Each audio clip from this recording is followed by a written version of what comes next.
Live from Washington, D.C., this is Balance of Power with Joe Mathieu.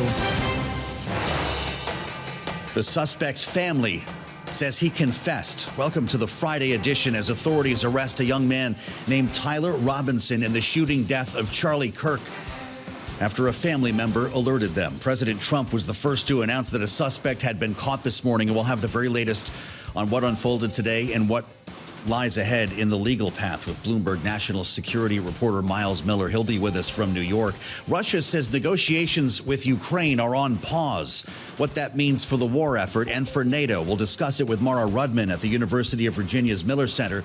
And as the president pledges to send National Guard troops to Memphis next, we'll get into it with our political panel. It's all after a look at Wall Street. And Charlie Pellet has his view on the markets live from World Headquarters in New York. Charlie, what do we have? Thank you very much. A little change right now, Joe Mathieu, as we wrap up another turbulent week, but we've got the S&P 500 index trading higher now, just under 3 points. That is a gain of just about under 0.1%. The Dow down 198, slumping by 0.4%. NASDAQ advancing another 101 points, up now by 0.5%. Any gain today for both the S&P and NASDAQ will be another record.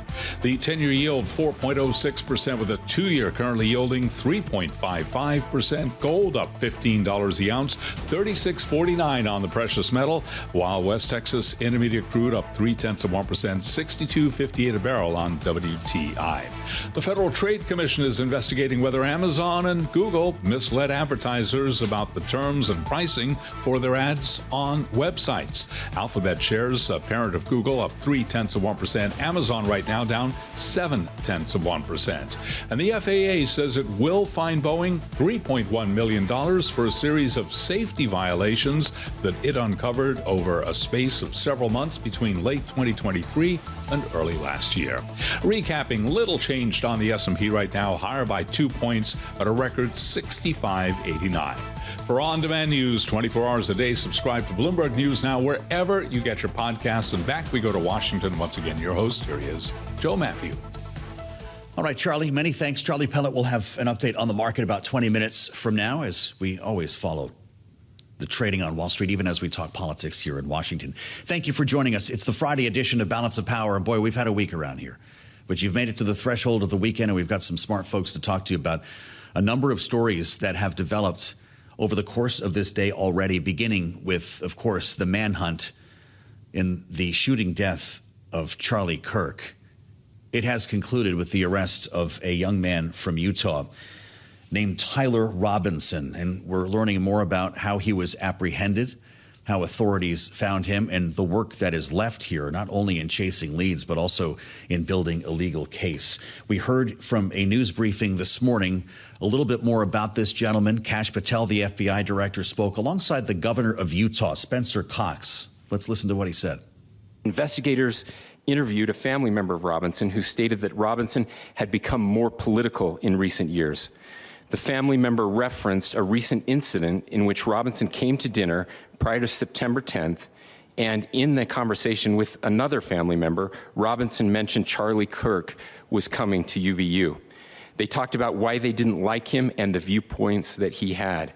The family member also stated Kirk was full of hate and spreading hate. Full of hate and spreading hate. Myles Miller has been on this story for several days now, Bloomberg's national security reporter, and joins us live with the latest on this from World Headquarters in New York. Myles, we now have a better sense of the charges this young man will be facing as well. Right, and AP is reporting that he was arrested on suspicion of capital murder and weapons offenses. Those charges have not been confirmed yet. There are no charging documents yet. I think, as we spoke about last hour, what happens in Utah is that there's about a 3-day period where they can draw up these charges, and you can bet they're going to take all the time they need to figure out what the charges should be and to figure out how they're going to swear this case out when it goes to court. This young man was arrested after a family member alerted authorities. He was basically turned in by his own family here, Myles. If that hadn't happened, would this manhunt still be on? Yeah, but it's clear that investigators were getting closer to him. For starters, investigators had identified a gray Dodge Challenger that was leaving the scene after the incident. They figured out that that was his car once they figured out who he was. But if they had gone down that path, what they would have done is run the license plate, figure out who it belonged to, and then start doing questioning. So that would mean that we would have an identification much later on.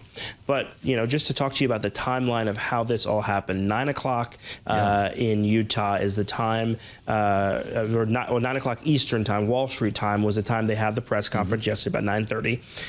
It was about 11 o'clock when the suspect gets to his father's house. His father says to him, "Are you that guy in the photo? You look a lot like that guy in the photo." And he admits to carrying out the shooting. Then says he wants to kill himself. His father says, "No, let's call the youth pastor." And the youth pastor just happens to be on the task force that's looking for him, calls in a deputy, calls in the FBI, and brings him into justice 33 hours after the shooting. That is remarkable. Myles, you also mentioned the fact that they pulled out 11,000 leads, generated 11,000 leads in 2 days. Just because this arrest has happened doesn't mean they won't be chasing them all down. What will happen in the days ahead? Because this is a suspect that was perennially online, you can tell it from the things he wrote on these cartridges that he put into the gun, from what he said in Discord, according to authorities, that this was a person who spent his time online. So they'll be seeing, did he get any material support, right? Did he get any support to carry out this shooting? Whose gun was it? Will a friend from high school say, you know, he was planning to do other things? Will a friend from the neighborhood say he saw him on that day wearing that outfit? All of it is key to figuring out who this guy is and why he planned it. And they're going to leave no stone unturned to be able to have a really robust criminal complaint against him, because these cases are only as good as what you can present to the grand jury. Got it. Myles, I'm curious if we know, did Dad know the pastor was on the task force? I'm not sure about that, but, you know, call the youth pastor because they, you know, were members of this church. And I mean, it's just serendipitous that this youth pastor happens to also be a task force officer. You know, the thing in sort of reporting out this story and to bring our viewers and our readers and our listeners into it, Trump makes this announcement at 8 o'clock that they've got a suspect in custody. The press conference gets moved back 30 minutes. I call a source in the marshals, and I said, hey, can you tell us a little bit more about what happened with the arrest? And, you know, the marshal remarked that, of course, like Trump was telling the story, but of course, it's always just a little bit different than what actually happened. Let me give you more details. And then they filled it in at the press conference. But you know, just a little bit about how the sausage is made to get this narrative of what happened, and really what was a chase to figure out who this person was, because law enforcement was worried that because they hadn't found this person that he could leave the country, and luckily he was still in Utah, just 3 hours away. Really fascinating. And great work, Myles. Thank you for lifting the veil on the way this story came together. Bloomberg's national security reporter, Myles Miller. You'll be hearing and seeing a lot more from Myles as we learn more in this case. I'm Joe Mathieu in Washington. Thank you for being with us here on the Friday edition of Balance of Power. We're balancing news on a number of fronts here today, beyond the Charlie Kirk story and beyond what's happening on Capitol Hill, though there may be a connection there with Congress. We've got our eyes on what's happening in Ukraine and this announcement today by Russia that negotiations with Ukraine are on, quote, pause. Maybe that's partly why President Trump says he's losing patience with Vladimir Putin, even though weeks and multiple deadlines have passed since he indicated that secondary sanctions would be implemented here, knowing that Alaska summit several weeks ago generated nothing. And there are no plans at the moment for Vladimir Putin to meet with Volodymyr Zelensky. Let's go back to that interview that generated a lot of news this morning, including this announcement by the president that someone had been arrested. He was on the couch on Fox and Friends, and the matter of Russia and Ukraine came up. Let's listen. So has your patience run out with Putin? Yeah, it's sort of running out and running out fast, but it does take two to tango. It's amazing. When Putin wants to do it, Zelensky didn't. When Zelensky wanted to do it, Putin did. Now Zelensky wants to, and Putin is a question mark. but we're going to have to come down very, very strong. It'll be hitting very hard with sanctions to banks and having to do with oil and tariffs also. But there hasn't been any hitting, never mind hitting hard, and that's where we start our conversation with Mara Rudman, professor at the University of Virginia's Miller Center, former U.S. diplomat, with us live in our studio in Washington. Mara, it's great to have you back. Thanks for joining us. I have so many questions about this, but I want to start with the actual news from Russia. This pause on negotiations means what? Are we done here? So I don't mean to smile at this, and I certainly mean no disrespect to calling it news. But the fact that there's a pause on negotiations is not a news flash. Okay. To me, right, there's nothing to pause. And in fact, what Russia has been doing steadily before the meeting in Alaska and since has been to be increasingly provocative, including with the drone strikes earlier this week in Poland. And so I find President Trump's comments a little perplexing, probably more than a little perplexing in that regard. Well, how about the equivalency there? It's like, well, it takes two to tango. One day he doesn't want to talk. The next day this guy doesn't want to talk, when, of course, Russia invaded Ukraine. Precisely. This is not a both-and situation at all. And U.S. national security interests are at stake. And I noted how much President Trump uses the present tense, I am running, out of patience. We're well beyond that point, and the rest of the world takes note. Yeah. And a friend and colleague recently wrote a column, I think a very thoughtful essay in the Dispatch, Eric Edelman. Yeah. And the title of that, quoting former Secretary of Defense Donald Rumsfeld, was "Weakness is Provocative." Wow. And I think President Trump is sending a signal of weakness, which is very dangerous for the United States and the world. Well, you remember Barack Obama's red line in Syria. That's something that Donald Trump talked about a lot. This has been going on. There were multiple red lines when it came to Russia. It's been going on for actually months, not weeks. Does it feel to you like the drumbeat on sanctions is getting louder? I think the challenge we have is the distance between the statements President Trump makes and the action that follows.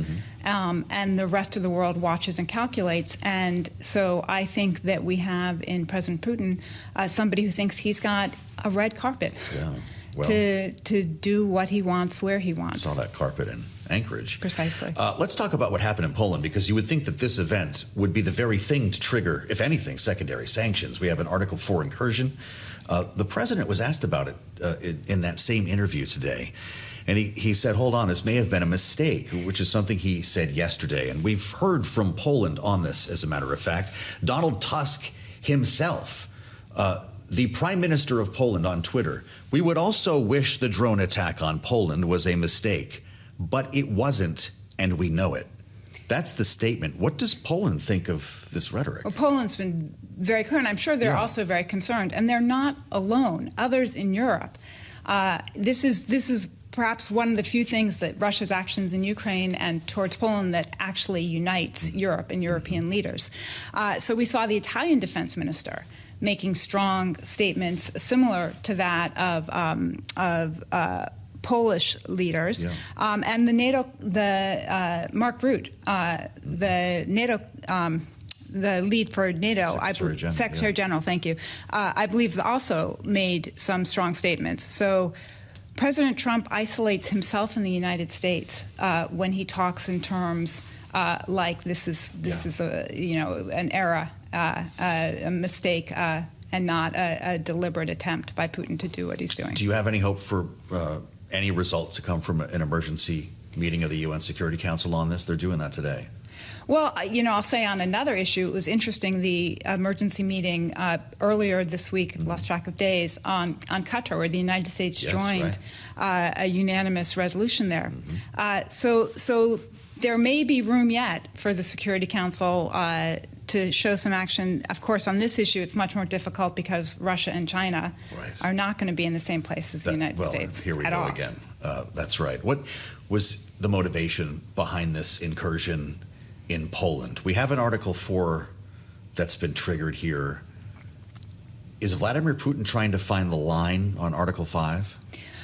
I think that what Putin is doing is consistently testing how far he can go without getting a response or reaction. He hasn't gotten one yet. From the United States. Well, that's right. He certainly has from NATO and from Europe. But he's focused in on whether President Trump in the United States is going to do anything. There are some actions the United States can take. You mentioned sanctions against the major Russian energy companies, agreeing to Europe's price on oil, putting a cap at $48 a barrel as opposed to the $60 a barrel. Making sure, going forward with unfreezing Russian assets, seizing the frozen Russian assets of about $300 billion and making them available to the Ukrainians. There are tangible moves out there that could be made that the United States could signal in real time. And that's the kind of response I think that Putin needs to see to step back. Well, you know, it's interesting because we've been talking about this for years. And in the Biden administration, the question we kept asking on the air was, what is there left to sanction? Because the message from the administration was, we have turned the screws in a way that no one ever has in history. How come Joe Biden didn't do all of this? So Joe Biden did do some of this. When it comes to secondary sanctions. Well, I think that some of the things that are being discussed... I know they cut off the banking system. The Biden administration did a lot. But to think that there was much more to do is surprising to a lot of people. So I can't give you the specifics right now, but I am fair, because I don't want to misstate. Sure. But I am fairly sure that the discussion, for example, on seizing frozen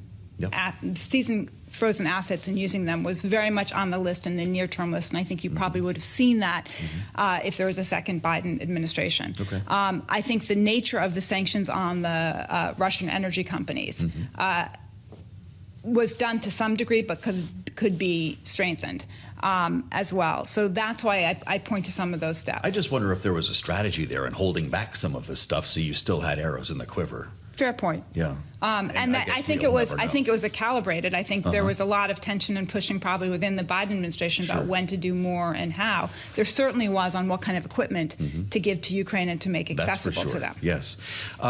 You mentioned Qatar. The president's dealing with a couple of hot issues right now. This is just not only Ukraine and not only Gaza. When Vladimir Putin is sending drones into Poland and Benjamin Netanyahu is sending missiles into Doha, the temperature's rising inside this administration when it comes to geopolitics. I think, yes. And as you said at the beginning of the broadcast, it's been quite a week. I mean, it's hard to imagine all the stuff that's happened this week. Do you believe that the president does have the assurance of Benjamin Netanyahu that will not happen again? The negotiators were in town when those missiles landed. Yeah, I'm skeptical of any assurances, though frankly I'm skeptical of assurances the president gives to others as well as the assurances he receives. Because I think my biggest concern is he is seen as a weak leader.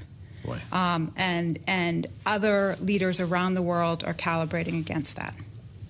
Yet he projects himself as a strong man. Yeah, I'm remembering the phrase about walk softly, but step softly but carry a big stick. I think he does just the opposite, and I think that's dangerous. Well, these two have yet to resolve, and we'd love to stay in touch with you on all of this, Mara. Thank you so much for coming in. Mara Rudman with us once again, bringing her expertise and insights to the program. We're going to assemble our political panel next. We've got a good one today. Jeanne, Zaino, and Lisa Camooso Miller are with us today on Balance of Power with much more to talk about here involving the shooting death of Charlie Kirk. An arrest has been made. The Associated Press is talking about charges. We got the update just now from Myles Miller, and we're going to talk more about the political implications here with some very hot rhetoric. And the President of the United States suggesting it's time to beat, as he used the term, to beat down the radical left. We'll get into this with our Republican and Democrat both on the panel straight ahead on Balance of Power on Bloomberg TV and radio. If you've been with us for the past couple of days, well, it's been a very difficult conversation in a political world that was left in tatters by the killing of Charlie Kirk. This story has developed rapidly over the course of this day, starting with President Trump on Fox and Friends announcing that an arrest had been made. He didn't identify the individual, but he did say that the manhunt had ended. That, of course, was followed by an FBI news conference that included the governor of Utah. But the president was asked about some of the rhetoric around all of this, the political extremism, remembering that he said in the White House driveway yesterday as he was on his way to New York, just before he stepped on the lawn to get on Marine One. The president said, "We have a great country. We have radical left lunatics out there, and we just have to beat the hell out of them." Now, to be fair, the president also said in a separate conversation that Kirk was an advocate of nonviolence. That's the way I'd like to see people respond. But the headline of "beat the hell out of them" is making the rounds around here, and the president doubled down on that a bit, at least, when it comes to the blame game this morning on Fox and Friends. He was asked about extremism on both sides of the political spectrum. Here was his response. The radicals on the right oftentimes are radical because they don't want to see crime. They don't want to see crime. Worried about the border. They're saying, we don't want these people coming in. We don't want you burning our shopping centers. We don't want you shooting our people in the middle of the street.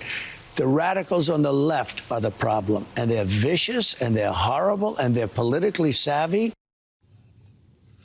That's where we start with our political panel. Bloomberg Politics contributor Jeanne Zaino, Democracy Visiting Fellow at Harvard Kennedy School's Ash Center. Joined today by Republican strategist Lisa Camooso Miller, the former RNC Communications Director and host of the Friday Reporter podcast. It's great to have both of you with us here, knowing that this is a pretty difficult topic. Lisa, do you see it the way President Trump does, that, in fact, radicals on one side are more dangerous than the other? Joe, I think that the language of blame is what's corroding this country. And that's really fundamentally how I feel. I think that this othering, this pointing of fingers, it's rooted in fear. And it's inextricably linked with 9/11, as far as I'm concerned. I mean, it is the fear that was brought on from the fear of terrorism and the fear of our country being under threat that has stoked all of the division. And I'm not the only person that said this. There's plenty of other people smarter than me that have done the analysis. But now we come to a time when we have had this tremendous loss. And I think it sets a precedent for what comes next. I mean, yes, gun violence in this country is absolutely abhorrent at every single level. I think the reason why people are so caught off guard by this particular incident, though, is that this is not someone that was an elected official. This is not someone that had a public forum. He did, but he was not an elected official. So the fact that we are stoking one versus the other, the othering, this guy is to blame or that guy is to blame, it's that shred of empathy that has been lost in the country that will continue to corrode all of us. Well, quite a contrast between the language that we just heard and have been hearing from President Trump and another Republican by the name of Spencer Cox. That's the governor of Utah. You've seen him on this program a couple of times. Jeanne, he's been very deliberate in his wording, not just this morning, but yesterday as well. I want you to listen to what he said about some of the disinformation and the blame game that surrounded this. It started within moments of the news of Charlie Kirk's death. Listen to Governor Cox. It is also much bigger than an attack on an individual. It is an attack on all of us. It is an attack on the American experiment. It is an attack on our ideals. This cuts to the very foundation of who we are. We will never be able to solve all the other problems, including the violence problems that people are worried about, if we can't have a clash of ideas safely and securely. Especially those ideas with which you disagree. He went on to say a lot more about the disinformation that they are tracking. He said that his team on the state and federal level as well are seeing that our adversaries, he said, want violence. We have bots from Russia, China, all over the world trying to instill disinformation and encourage violence. He said, I would encourage you to ignore those.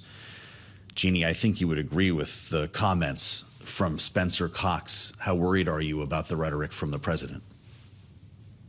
Yeah, I'm so glad you played Governor Cox's comments. To your point, immediately after this horrific killing, today, when he spoke at a very emotional press conference, his remarks are the definition of leadership. And unfortunately, the president's are not. The president is doing what so many people are doing, unfortunately, online, which is in the midst of this horrific incident, they are leaping forward to blame the other side and to do the exact thing that President Trump said happened to Charlie Kirk, the dehumanization. He turns around and does the exact same thing sitting on that couch at Fox today. You know, the reality is that President Trump is the leader of this country. Leadership matters. He should take a lesson from Governor Cox. He should also, quite frankly, take a lesson from Charlie Kirk. Whether you like Charlie Kirk or not, he was a provocateur. I think 99% of what he said I would probably disagree with. But he was open to collegial debate amongst people, particularly those people he disagreed with. What did he say? The title of this tour was Prove Me Wrong. And college students could go up there and try to prove him wrong. Was it a showman thing? Absolutely. But President Trump needs to take a lesson first from Cox and second from Kirk and stop trying to demonize the other side, because that is exactly opposite of what we need at this moment and going forward. And he should, as president, know better. But today was just depressing to me because it was another realization that another person killed in acts of political violence that have ravaged both sides. And he has yet to learn that lesson. Well, I don't know how worried you both are about retribution here.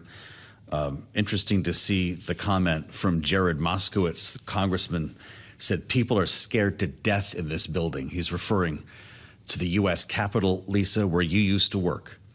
2 lawmakers moved outdoor news conferences indoors yesterday. Alexandria Ocasio-Cortez, Senator Ruben Gallego rescheduled altogether events they had planned for this weekend on security concerns. Capitol Hill officials are now looking at a review of member security, and there is a chance that senators, in fact, one of the discussions happening right now is that senators get personal security details. That would cost a lot of money, Lisa, and we talked a lot yesterday about what would be involved in making that happen and whether it should. I'm concerned more about the mentality, though, the psychology that's being felt among lawmakers and their staff on Capitol Hill. When you hear Jared Moskowitz say that people are scared to death, what's it going to lead to? Well, unfortunately, it's going to continue to make it more difficult for great Americans to run for office, because at a time when we need leaders more than ever before, it's going to make it that much more difficult for folks to stick around, because there is a gigantic worry for their own well-being and their own safety. And that, I think, is terrible for democracy. If they're not safe, they don't feel safe, they're not going to run. Jeanne, how concerned are you about retribution? Oh, absolutely. You know, I'm a data person, Joe, so we look at the data and what does it show? It shows, number one, that violence begets violence. So we will, unfortunately, likely see more of this. Another really important thing it shows is that while violence is not yet political violence, I should say, at the levels it was in the 60s and the 70s mostly coming from the left, it is more lethal today.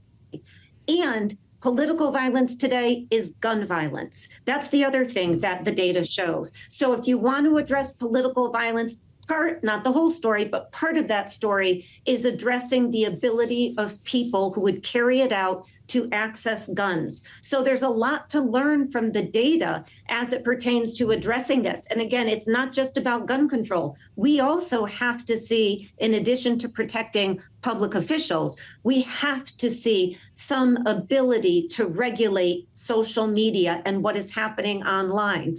I go back to the fact that these young people today grew up with Charlie Kirk and they watched him die on their feeds and their phones, whether they wanted him to or wanted to see it or not.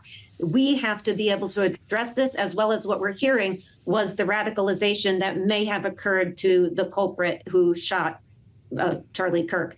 All of those things government can speak to and should speak to immediately. And, you know, Congress is really where that has to start. Usually after a mass shooting or a major public tragedy like this, Lisa, there's a conversation, at least for 5 minutes, about gun laws.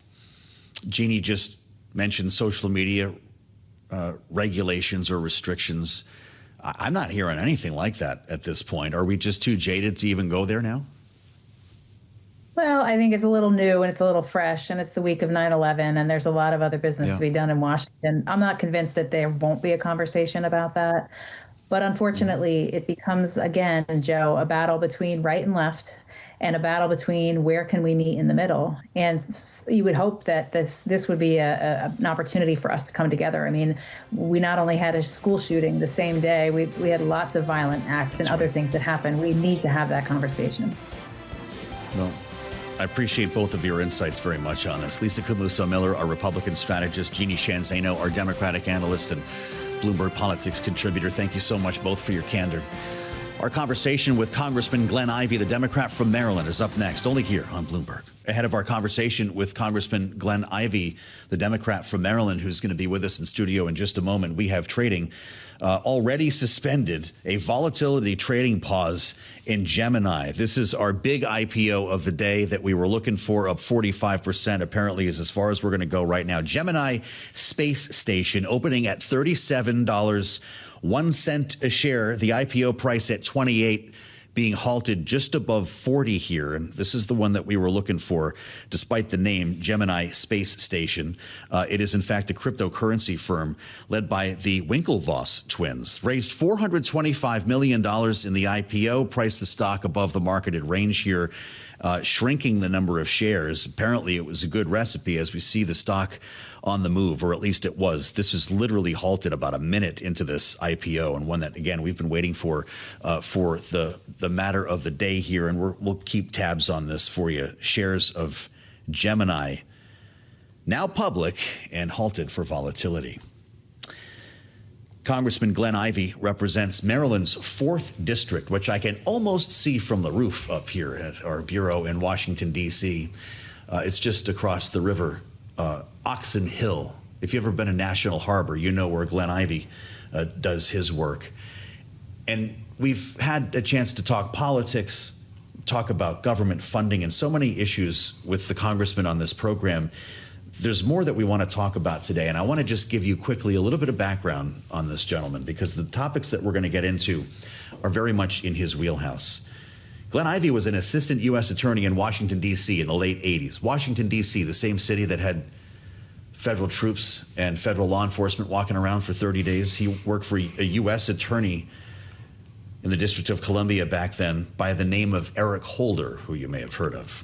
He also served as counsel for Senator Paul Sarbanes during the Whitewater investigations. And yes, to coordinate the Senate investigation into the suicide of Vince Foster. I'm not done. Glenn Ivey was also Prince George's County State's attorney, and when he took office in 2002, there was a big conversation, just like we're having right now, about crime statistics.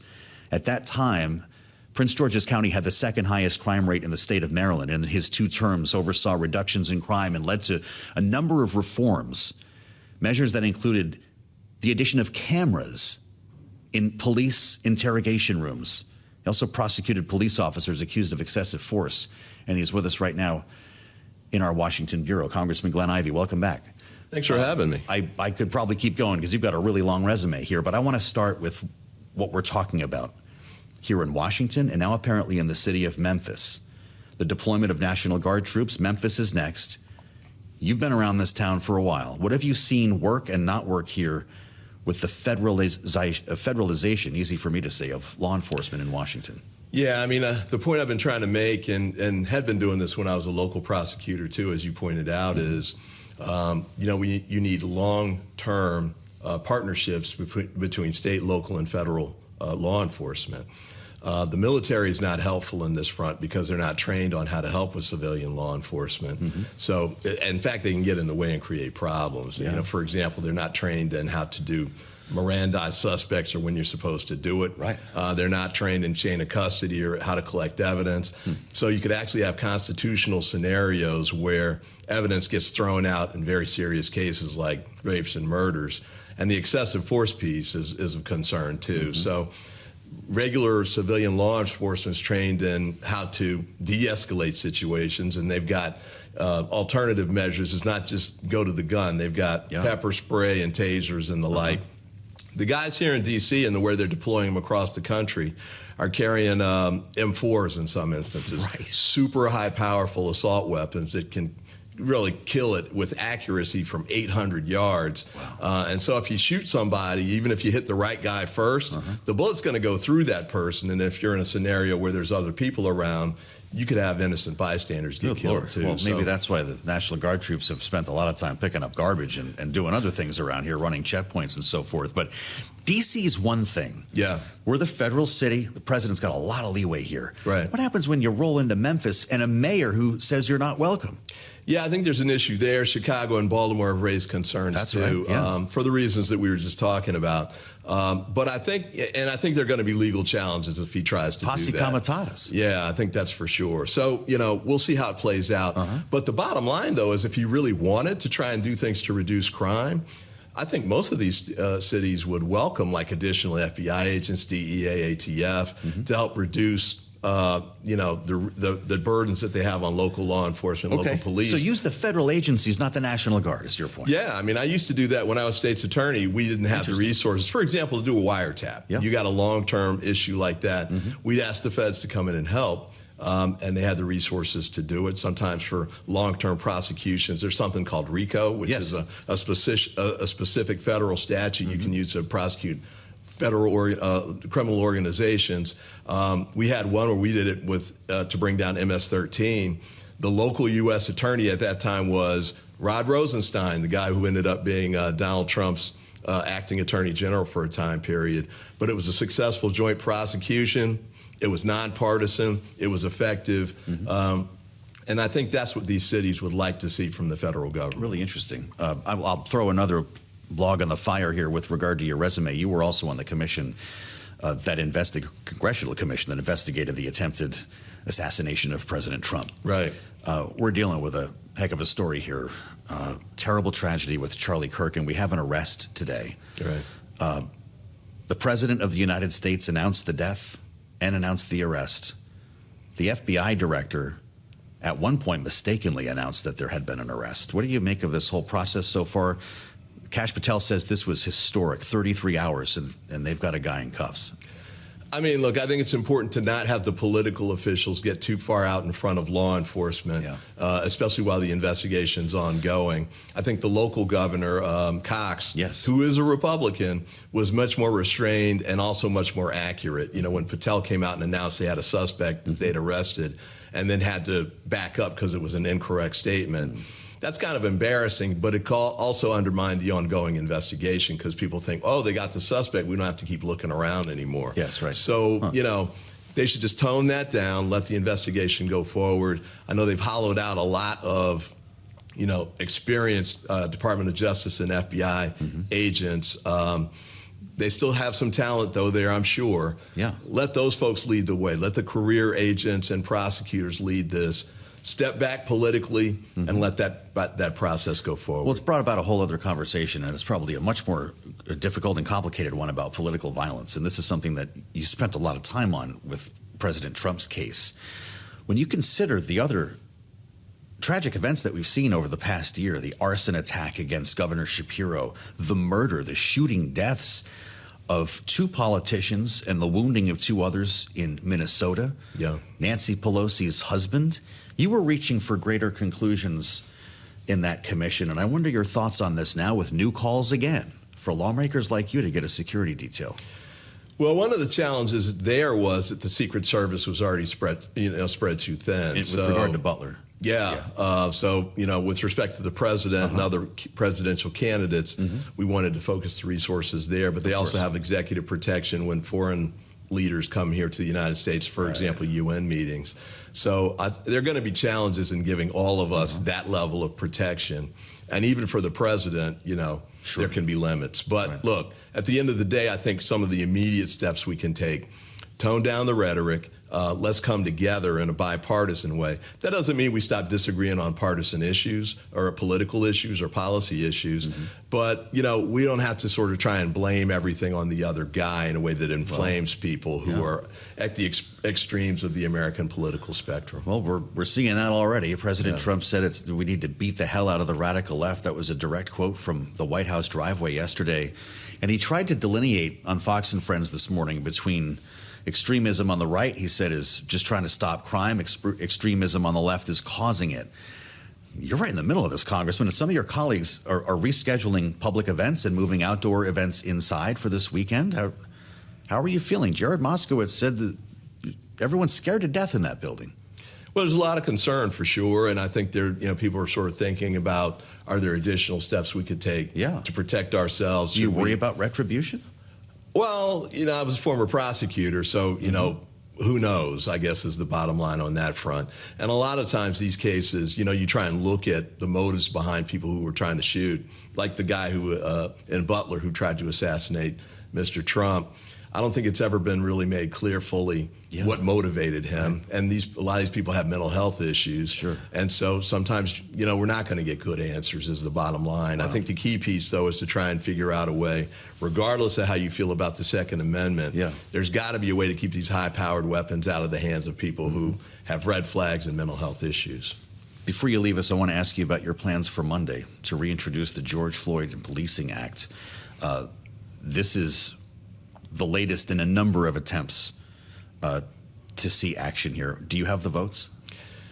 Probably not, but we want to make sure we try and push it forward. It's passed the House twice before, and this is a tough era right now, for example, with the Republicans controlling the House, the Senate, and the White House, and pretty much the Supreme Court, too.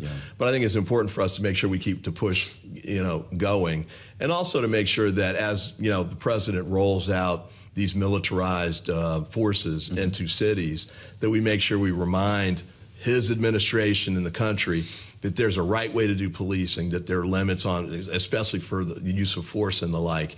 And we need to try and follow those constitutional limits, no matter how you feel about what's going on in a particular town. The Constitution always applies. Glenn Ivey, great conversation. It's good to see you. The Democrat from Maryland. Congressman, thanks for being with us, as always, on Bloomberg TV and radio. Thanks for having me. By all means. We'll keep tabs on that legislation when it's filed on Monday. Before we hand things over to Bloomberg Business Week Daily, we want to get back to Gemini, where I believe trading has resumed. And Mike Regan from Bloomberg World Headquarters in New York is with us now with the latest on this. Looks like a volatility trading pause is still in place here. Mike, what do we make of this move in the early going?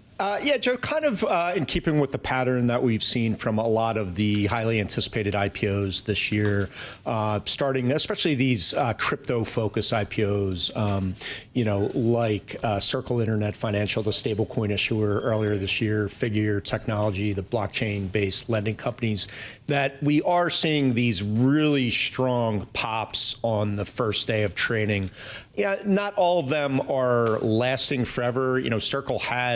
Circle really went on for huge gains in the initial days and weeks after the IPO. It's pared a lot of that back. The other big sort of fintech, not necessarily crypto, but a fintech buy now, pay later firm, Klarna, that went public earlier this week. That popped in the debut. Now it's, sort of inching back to that offering price. So we'll have to wait for all these pauses to settle out. But certainly, a huge pop, as much as 63% right at the beginning of trading then. Yeah, boy. So we had four. Actually, there are 4 IPOs today. The pipeline is rocking here. Mike, what's the next big one on your radar? StubHub? StubHub's probably the next big one. I think, as you said, 4 today. This is actually the biggest, the most active week for IPOs in quite a long time. I think in a couple of years, as far as that post-Labor Day window as when it opens up. A lot of sort of high volume as far as the number of companies coming public, but not huge dollar figures. We're looking at $425 million for Gemini here today, so fairly small as far as offering size. New issues with Mike Regan. We'll keep tabs on Gemini for you throughout the day here on Bloomberg. Thank you, Mike. I'll meet you back on the late edition of Balance of Power at 5 p.m. Eastern, only here on Bloomberg TV and radio.